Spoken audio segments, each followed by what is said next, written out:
तो hello everyone and welcome to tutorial number 3। मैं हूं आपका होस्ट राघव सिंह। तो होपफुली आप सभी ने अभी तक सारी सॉफ्टवेयर्स इंस्टॉल कर लिए होंगे। अगर किसी को भी कोई प्रॉब्लम आ रही है तो प्लीज़ कमेंट सेक्शन में बताएं, मैं उसको रिजॉल्व करने की पूरी कोशिश करूंगा। जैसा कि मैंने कहा था कि विंडोज़ 7 में कोई स्लाइट प्रॉब्लम आएगी, बट विंडोज़ 10 में इसको इंस्टॉलेशन में कोई भी दिक्कत नहीं आनी चाहिए। तो एनी हाउ, अगर सब कुछ सक्सेसफुली इंस्टॉल हो गया है तो आपका विजुअल स्टूडियो कोड कुछ ऐसा दिखेगा जब आप उसको स्टार्ट करेंगे। मैं इसमें थोड़ा सा कुछ बेसिक टूर दे देता हूँ, और जो कि कुछ इम्पॉर्टेंट चीज़ें हैं जस्ट टू मेक श्योर कि जब आप इसको यूज़ करेंगे तो आपको कोई बहुत प्रॉब्लम ना हो। तो मैं इसको थोड़ा सा बड़ा कर देता हूँ, और जब आप लेफ़्ट साइड में जाएंगे तो आप देखेंगे यहाँ पर आपको 5 आइकॉन्स दिखाई दे रहे हैं। ये जो एक्सप्लोरर है, ये जब आप जो भी आप फाइल्स होंगी उनको देखने के लिए यूज़ करा जाएगा। अभी क्योंकि हमारी कोई फाइल्स यहाँ पर है नहीं, लेकिन जब हम बनाएंगे तो वो चीज़ यहाँ पर दिखेगी। अगर आपको कुछ सर्च करना है तो उसके लिए आपको ये सेकंड वाला आइकॉन यूज़ करना पड़ेगा। वर्जन कंट्रोल में अभी हम जाएंगे नहीं, वर्जन कंट्रोल को हम आगे देखेंगे, तो इस चीज़ को अभी हम यहीं पे छोड़ देते हैं। और रन एंड डिबग भी अभी हम नहीं देखेंगे। एक्सटेंशंस तो हम लोग ने लास्ट वीडियो में देख लिए हैं, तो अगर आपने लास्ट वीडियो नहीं देखा है तो मैं रिकमेंड करूँगा कि जावास्क्रिप्ट की प्लेलिस्ट पे जाइए और लास्ट वीडियो देखिए। हम लोग ने एक्सटेंशंस इंस्टॉल किए थे, जैसे कि मैंने प्रेटियर बताया था। ये एक बहुत ही अच्छा एक्सटेंशन है जो आपको काफ़ी यूज़फुल रहेगा। और अगर आप नीचे आते हैं, यहाँ पर ये जो आपको आइकॉन दिख रहा है जहाँ पे मैनेज लिखा हुआ है, यहाँ पर आइए और इस पर एक ऑप्शन है सेटिंग्स। मैं इसको थोड़ा सा छोटा कर देता हूँ, थोड़ा देखने में इजी हो। तो जब आप सेटिंग्स को खोलेंगे तो आपको यहाँ पर यूज़र सेटिंग्स दिखेगी। अभी क्योंकि हमारी कोई फाइल्स नहीं बनी है, यहाँ पर एक ऑप्शन आ जाएगा वर्क स्पेस सेटिंग्स। जब हमने कुछ फाइल्स क्रिएट करी होंगी, जो यूज़र सेटिंग्स होती हैं वो आपके प्रोजेक्ट्स में यहाँ पर आपकी जितने भी प्रोजेक्ट्स आएंगे वो सब पर एप्लीकेबल होती है। और जो वर्क स्पेस सेटिंग्स होती है वो किसी पर्टिकुलर प्रोजेक्ट पे होती है, वही एप्लीकेबल होती है। जो प्रोजेक्ट आपने खोल रखा है आप उसी की सेटिंग्स चेंज कर सकते हैं। तो अभी जब हम फाइल्स इसमें इंपोर्ट कर लेंगे तब मैं आपको दिखाऊंगा वर्क स्पेस सेटिंग्स, अगर आपको चेंज करनी हो तो एज पर योर कन्वीनियंस। तो एनी हाउ, अब हम इसमें कुछ फाइल्स इंपोर्ट कर लेते हैं। तो पहले इन सबको हम बंद कर दें। इसके दो तरीके हैं, या तो आप यहाँ पर जाकर के एक 1 by 1 इंडिविजुअली फाइल बनाएं, वो एक्चुअली एक एफिशिएंट वे नहीं है। तो जो आपने फोल्डर में जो आपने सेटिंग्स कर रखी हैं, आप यहाँ पर जाकर के ओपन फोल्डर करिए, उस पर्टिकुलर फोल्डर को सेलेक्ट करिए और उसको खोलिए। उससे क्या होगा कि सारी फाइल्स एक साथ यहाँ पर इंपोर्ट हो जाएंगी। तो जो तीसरा और सबसे एफिशिएंट तरीका है, जो कि मैं नॉर्मली यूज़ करता हूँ और आप सबको एनकरेज भी करता हूँ यूज़ करने के लिए, वो है ड्रैग एंड ड्रॉप फीचर, जो कि विजुअल स्टूडियो कोड में मिलता है। ये है हमारा फोल्डर। तो मैं आपको एक छोटा सा एग्जाम्पल दिखा देता हूँ। अब क्योंकि हम ट्यूटोरियल नंबर 3 पर हैं, तो हम यहाँ पर आकर के इस चीज़ को क्विकली ड्रैग एंड ड्रॉप कर सकते हैं, इस फोल्डर को ट्यूटोरियल 3 पर जाकर के, और इसको बस आप यहाँ पर ड्रैग कर दीजिए। अब देखिए जितनी भी फाइल्स उस फोल्डर पर हैं ये ऑटोमेटिकली यहाँ पर अरेंज होकर के लेफ्ट साइड में आ गई। आप सारी फाइल्स एक्सेस कर सकते हैं। और एट द सेम टाइम जो मैंने आपको बोला था वर्क स्पेस सेटिंग्स, तो अब अगर जो आप मैनेज पे जाएंगे और यहाँ से सेटिंग्स पे जाएंगे, अब आपको देखिए वर्क स्पेस सेटिंग्स दिखने लग गया। उसका मतलब ये है कि इस पर्टिकुलर फोल्डर पर जितनी भी सेटिंग्स हैं वो कस्टमाइज कर सकते हैं वर्क स्पेस सेटिंग से। और अगर आप यूज़र सेटिंग कर देंगे तो आपको जितनी भी आपके और भी सारे फोल्डर्स हैं सबकी सेटिंग उस पर एप्लीकेबल होगी यूज़र सेटिंग्स की। जो भी सेटिंग्स हैं उनको देखने का एक और तरीका है, मैं स्क्रीन को थोड़ा सा बड़ा कर देता हूँ। यहाँ पर तो अगर आप राइट साइड में जाइए तो आपको देखिए यहाँ पर सेकंड नंबर पर एक आइकॉन दिख रहा होगा। अगर आप इसको खोलिए तो आप इसमें देखिए कि इसमें जितनी भी आपकी सेटिंग्स हैं उनको in form of JSON format mention किया गया है। डोंट वरी टू मच, इस पर बहुत ज़्यादा अभी फोकस मत करिए। मैं तो सिर्फ बताने की कोशिश कर रहा हूँ कि इसका मतलब क्या है। तो फॉर एग्जांपल अगर यहाँ पर फॉन्ट साइज 60 होता, तो अगर आप देखेंगे कि मैं 60 कर दूंगा तो इसका फॉन्ट साइज बड़ा हो जाएगा। पर क्योंकि अभी मैंने 60 किया, आपने देखा कि कोई चीज़, कोई डिफरेंस नहीं आया। उसका कारण ये है कि अगर आप ऊपर देखिए, मैं स्क्रीन और बड़ा कर दूं, यहाँ पर आप देखिए आपको क्रॉस की जगह एक सर्कल दिख रहा होगा, वाइट सर्कल दिख रहा होगा। इसका मतलब ये है कि अभी ये फाइल सेव्ड नहीं है। तो अगर आप इस फाइल को सेव कर देंगे तो ये वाइट जो सर्कल है ये हट जाएगा और उसकी जगह एक क्रॉस आ जाएगा। तो या तो आप इसको कंट्रोल एस दबा करके सेव कर लेंगे। अब देखिए एक वाइट क्रॉस, वाइट जो सर्कल था वो हट गया है। या आप उसको फाइल से जा करके सेव कर लीजिए। और एट द सेम टाइम आपने नोटिस किया होगा कि जब मैंने इस चीज़ को 60 किया तो इसका फॉन्ट साइज बड़ा हो गया। इसको आप फिर से अगर जो इसको 40 कर दें तो आप नोटिस करेंगे, 40 करके सेव कर दें तो ये फॉन्ट साइज चेंज हो जाएगा। तो बेसिकली मेरे कहने का मतलब ये है, जितनी भी सेटिंग्स हैं वो आपको इस जेसन फाइल में दिखेंगी। अगर कोई भी चेंजेस, अगर आप समझ रहे हैं कि कौन से चेंजेस करने हैं तो यहाँ पर कर सकते हैं।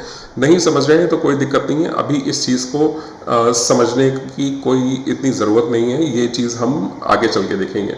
तो फिलहाल के लिए मैं इसको बंद कर देता हूँ और सेटिंग्स भी बंद कर देता हूँ। और ये जो फाइल है ये मैंने आपको बना रखी है एक बहुत ही सिंपल कैलकुलेटर को दिखाने के लिए।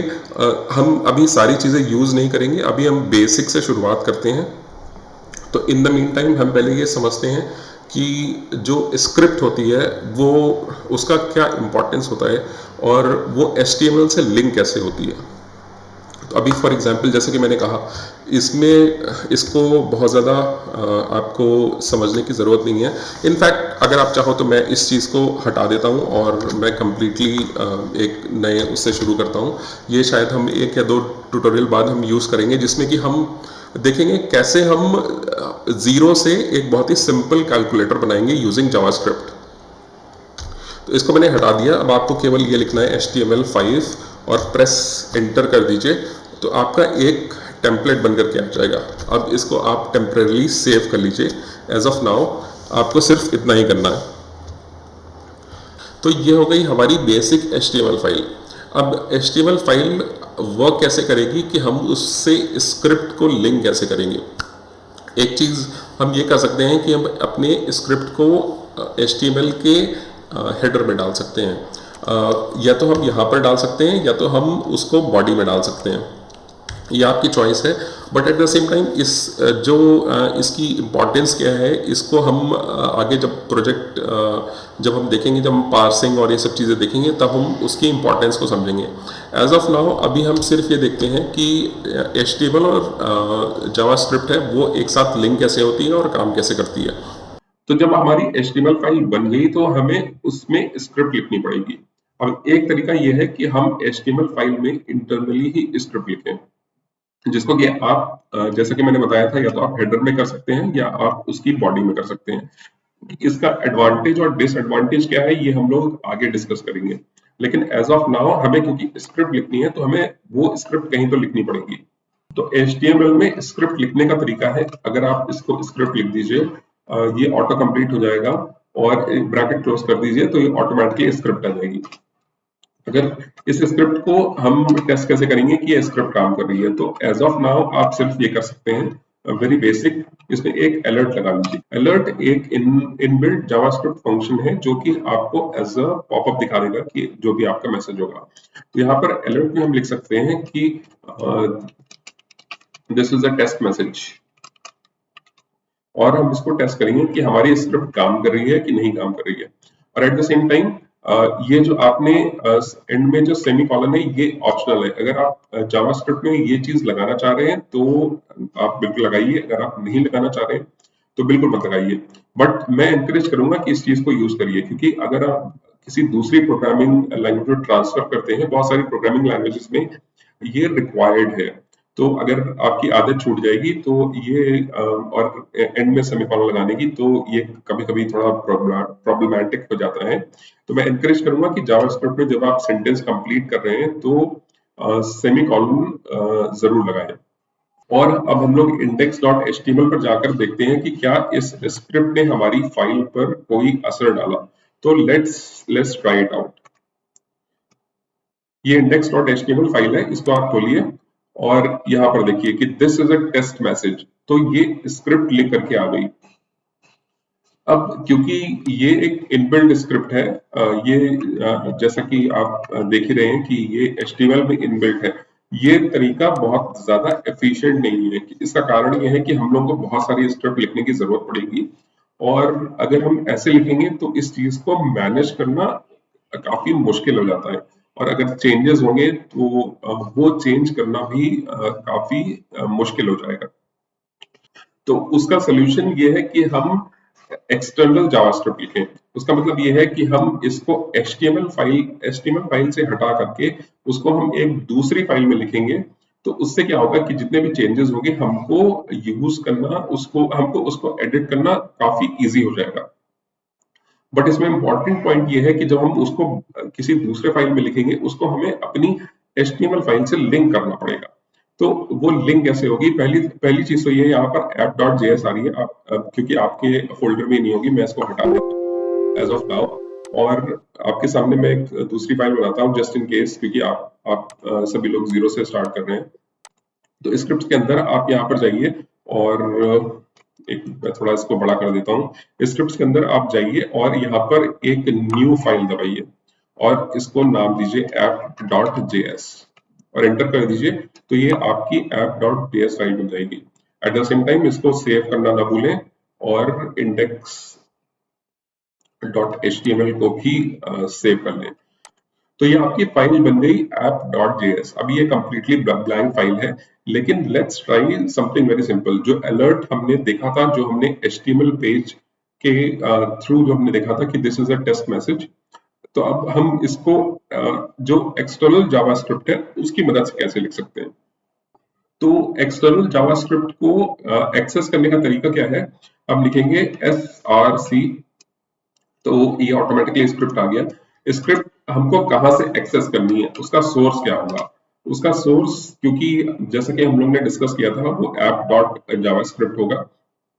तो हम इसका इसका फॉर्मेटिंग ऐसी ही होगी कि आप अब आपको यहाँ पर देख रहे होंगे कि ये ऑटोमेटिकली आपको सजेस्ट कर रहा है कि ये जो आपकी फाइल है ये कहाँ पर स्टोर्ड है। यहाँ पर आप देख रहे हैं कि एसेट्स के अंदर स्क्रिप्ट और उसके अंदर जावास्क्रिप्ट है। तो आप एसेट्स पर क्लिक करिए तो आपको नेक्स्ट ऑप्शन खुद ही ये सजेस्ट करेगा, स्क्रिप्ट्स और app.js। तो अब हम अपनी फाइल को एक्सेस कर सकते हैं।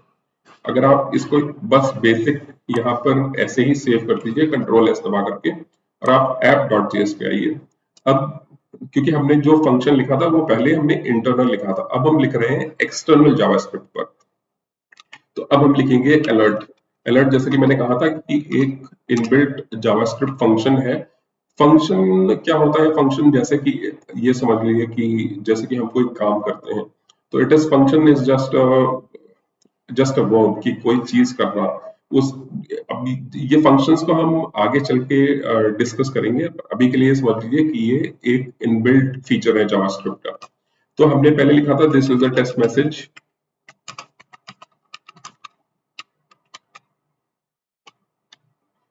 और हमने इस चीज को सेव कर दिया।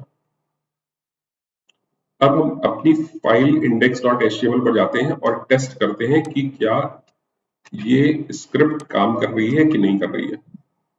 अब चलिए हम स्क्रिप्ट index.html खोलते हैं और ये देखिए यहाँ पर वही मैसेज आ गया कि this is a test message. इसका मतलब ये है कि हमारी स्क्रिप्ट काम कर रही है।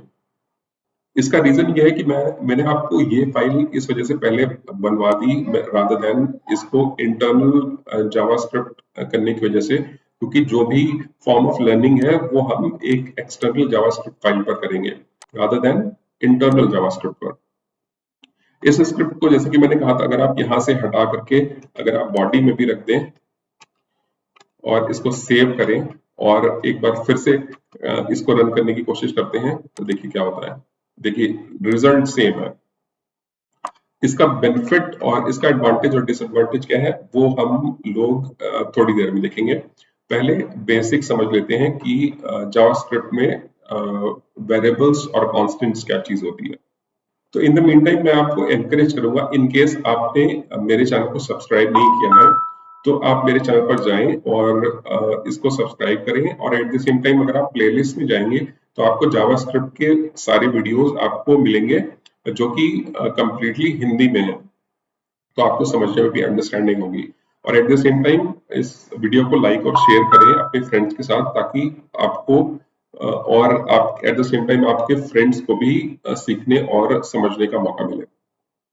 तो चलिए अब हम नेक्स्ट ट्यूटोरियल में डिस्कस करेंगे कि वेरिएबल और कॉन्स्टेंट्स क्या होते हैं।